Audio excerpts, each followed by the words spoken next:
राशिद अलवी जी, BJP कह रही है कि आतंकवादियों की और राहुल गांधी की सोच में कोई फर्क नहीं बचा है। राहुल गांधी कह रहे हैं our fight is against the Indian nation. Rashid Alvi ji, how will you justify this sir? इसको कैसे जस्टिफाई करेंगे राहुल गांधी के पूरे बयान को देखिए सर?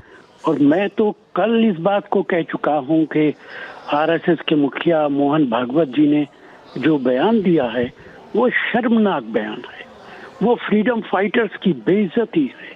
क्या हिंदुस्तान की आजादी तब बनी है जब राम मंदिर बना है? तो फिर 1947 को क्या हुआ था? ट्रू आजादी, ट्रू फ्रीडम, उनका कहना है कि मंदिर बना है तब मिली है। और ये एक फिल्म एक्ट्रेस है, इनकी एमपी है, वो भी ये बयान दे चुकी थी कि 2014 में ही आजादी मिली है। तो आप मुझे बताइए, आप एंकर हैं एक चैनल के, क्या ये इस बयान को माना जा सकता है? अटल बिहारी वाजपेयी किस कंट्री के प्राइम मिनिस्टर थे? गुलाम कंट्री। और राशिद अलवी जी, इस बात को कैसे माना जा सकता है कि इस देश के नेता प्रतिपक्ष कह रहे हैं, सर आप सांसद रहे हैं इतनी बार, कि our fight is against the Indian state? Sir, Indian state को डेमोक्रेसी, संविधान, देश की जनता सब बनाते हैं। राहुल गांधी को ये कौन बता रहा है? This is an ultra Maoist line sir, आप भी जानते हैं। सुनिए सुनिए सुनिए सुनिए, देखिए, जब भारत सरकार ऐसी सरकार बन जाए कि हर एजेंसी पर, हर कॉन्स्टिट्यूशनल अथॉरिटी पर अपना कंट्रोल कर ले, तो इसका मतलब तो यही है ना कि हमें उस सरकार से लड़ना पड़ेगा। इंडिया स्टेट का मतलब ये नहीं है कि इंडिया से लड़ा जाए। और इस बात को ख्याल रखिए कि देश की आजादी में राहुल गांधी की फैमिली, कांग्रेस पार्टी, भगत सिंह और कितने लोगों का कंट्रीब्यूशन है। और जो लोग उस वक्त अंग्रेज के साथ खड़े थे वो शायद इस बात को नहीं समझ सकते, इसीलिए वो इस तरीके के बयान देते हैं। राहुल गांधी का मकसद निश्चित तौर से यही है कि हम इस सरकार के खिलाफ, जो भारत को तबाह करने पर तुली है, हम उसके खिलाफ लड़ाई लड़ेंगे। और ये बिल्कुल ठीक है। आज जो भारत सरकार है उसने पूरा अपना पंजा जमा रखा है। सारी agencies, income tax department, CBI, ED, हद ये है कि इलेक्शन कमीशन, अभी कल या परसों अमेरिका का जो फेसबुक और इंस्टाग्राम का चीफ, उसने बयान दिया कि यूपी, हिंदुस्तान के अंदर मोदी साहब तो पार्लियामेंट हार चुके थे। तो सिंह साहब, राहुल गांधी को रहने दीजिए, दुनिया क्या कह रही है? राशिद अलवी जी कह रहे हैं इंडियन स्टेट का मतलब इंडियन स्टेट नहीं है। इंडियन स्टेट की डेफिनेशन कांग्रेस के लिए अलग है। देखिए, कांग्रेस पार्टी अपने हिसाब से तोड़ मोड़ रही चीजें, परंतु राशिद अलवी साहब, आपकी जानकारी के लिए, जब कांग्रेस पैदा नहीं हुई थी ना, उस समय 45 सिखों ने शहादत दी थी, तोप के गोले छोड़ाए गए थे। 17 जनवरी आने वाली है 1872, आपकी जानकारी के लिए। कोई आजादी कोई कांग्रेस से नहीं दिलाई ये। और कांग्रेस का कोई नेता काला पानी की सजा नहीं काट कर आया, एक भी नेता कांग्रेस का। तो इसलिए ये जो बार बार आप गाना गाते हो ना, कांग्रेस से लड़ाई की, आजादी की लड़ाई लड़ी, ये गाना गाना बंद कर दीजिए। आजादी की लड़ाई में कई सारे किसानों ने, कई सारे ट्राइबल्स ने अपनी शहादतें दी हैं। वो सिर्फ आप एक अपनी कांग्रेस पार्टी का नाम लेकर अपने ऊपर कांग्रेस आजादी का तमगा मत लगाइए, पहली बात। दूसरी बात, सर, आपकी लड़ाई मोदी जी से हो सकती है, आपकी लड़ाई आरएसएस हो सकती है। मैं तो कह रहा हूं, आपको हक है ना आरएसएस से लड़ने का, लड़िए। आपकी लड़ाई वीर सावरकर जी से हो सकती है, उनकी सोच से हो सकती है। आपकी लड़ाई हिंदुत्व से हो सकती है, पूरी लड़ाई लड़िए, कौन रोक रहा आपको? परंतु उसमें इंडियन स्टेट क्यों लेकर होता है? इसका मतलब देश का जो संविधान नहीं है, वो इसका मतलब देश का सुप्रीम कोर्ट ठीक नहीं है, देश का इलेक्शन कमीशन ठीक नहीं है, इसका मतलब देश की आर्मी ठीक नहीं है। आप ये कह रहे हैं कि देश की इंडिया की आर्मी गड़बड़ है। इंडियन स्टेट में इंडियन आर्मी आती नहीं आती, इंडियन स्टेट में सुप्रीम कोर्ट आता नहीं आता। तो आप उन पर प्रश्न चिन्ह उठा रहे हैं और कह रहे हैं कि हमारी लड़ाई इंडियन स्टेट के साथ है। तो आपकी लड़ाई क्या देश की आर्मी के साथ है? क्या आपकी लड़ाई देश के सुप्रीम कोर्ट के साथ है? और मैं एग्जैक्टली यही भाषा, वर्बटम यही भाषा अमृतपाल सिंह खालिस्तानी इस्तेमाल करता है। जो राहुल गांधी यहाँ कहता है कि India is union of state, exactly वही वो भाषा अमृतपाल सिंह खालिस्तानी कहता है कि India is union of state, so we have right to decide what we have to decide about Punjab. आप क्या क्या क्या मैसेज देना चाहते हैं? क्या सोच है आपकी? राशिद जी, राशिद अलवी जी, देखिए, ये लोग बात करते हैं कि फ्रीडम मूवमेंट के अंदर इतने सिख मारे गए, इतने दूसरे, हम तो खुद कह रहे हैं, हम कहाँ इनकार कर रहे हैं। हम तो कह रहे हैं हमारा तो सलाम है उन तमाम फ्रीडम फाइटर से।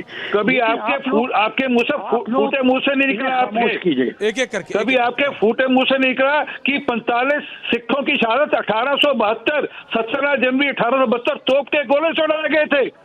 कभी आपके फूटे मुंह से नहीं निकला। कभी कांग्रेस का कोई एक नेता उड़ाया गया तोप के गोले के साथ? एक नेता बता दीजिए मेरे को। आप कहते हैं हम बड़ा न्याय करते हैं, बड़ी बात करते हैं। हेलो जी राशिद जी, मैं आपसे शांति से पूछ रहा हूं सर, ये अर्बन नक्सल की सोच है। Our fight is against the Indian state, ये कौन बोलता है सर? आप शांति से कहां प्लीज पूछ रहे हैं? एक आदमी बिठा रखा है शोर मचाने के लिए। नहीं, पहले तो मुझे भाषा ठीक करिए आप। नहीं सरदार साहब, एक एक क्या होता है? राशिद अलवी जी बोलिए प्लीज। मुझे ये बताइए फूटे मुंह क्या होता है भाई? ये तो बताइए किस तरीके से लोगों को कांग्रेस बुलाते हैं? पार्टी के, मेरा चैनल स्वीकार कर लीजिए, कांग्रेस पार्टी किसी कभी एक बयान सुना दीजिए मेरे को। किसे बुला लिया आपने भाई? मैं तो जानता भी नहीं हूँ। फूटे मुंह, ये आपके चैनल पे डिस्कशन है ये कि फूटे मुंह? सर, जब नेता प्रतिपक्ष बोल रहे हैं कि our fight is against the Indian state, तब आपको फूटे मुंह से दिक्कत हो रही है। राशिद अलवी जी, कम से कम मेरे को आपसे उम्मीद थी कि आप बोलेंगे कि हम भारत के खिलाफ नहीं है, हमारी लड़ाई कभी इंडियन स्टेट से नहीं हो सकती। आपको आज से नहीं सर, 15-16 साल से तंग कर रहा हूं एक रिपोर्टर के तौर पे, और हमेशा आपने जहां कांग्रेस गलत भी हुई है बोला है sir, it's an ultra Maoist line. और बीजेपी के राष्ट्रीय अध्यक्ष जगत प्रकाश नड्डा को तो आप जानते होंगे। सरदार आरपी सिंह को आप कह रहे हैं कि आप नहीं जानते। जगत प्रकाश नड्डा कह रहे हैं कि Rahul Gandhi is line is that of the ultra Maoist. Rashid Alvi ji, या अब आप जेपी नड्डा को भी नहीं जानते सर?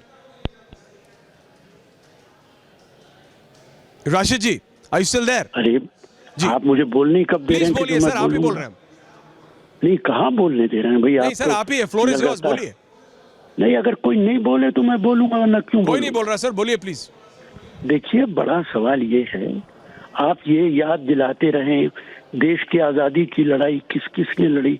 हमारा तो सबको सलाम है, लेकिन बजाय ये कहने के फला ने लड़ा, अरे ये तो बताओ आरएसएस से किसने लड़ा? आपने नमक आंदोलन में गांधी जी की मुखालफत की। 1942 में आपने लेटर लिख दिया अंग्रेज को कि हम इन फ्रीडम फाइटर्स के खिलाफ हैं, आपके साथ खड़े। और आज आप फ्रीडम फाइटर्स की दुहाई दे रहे हो।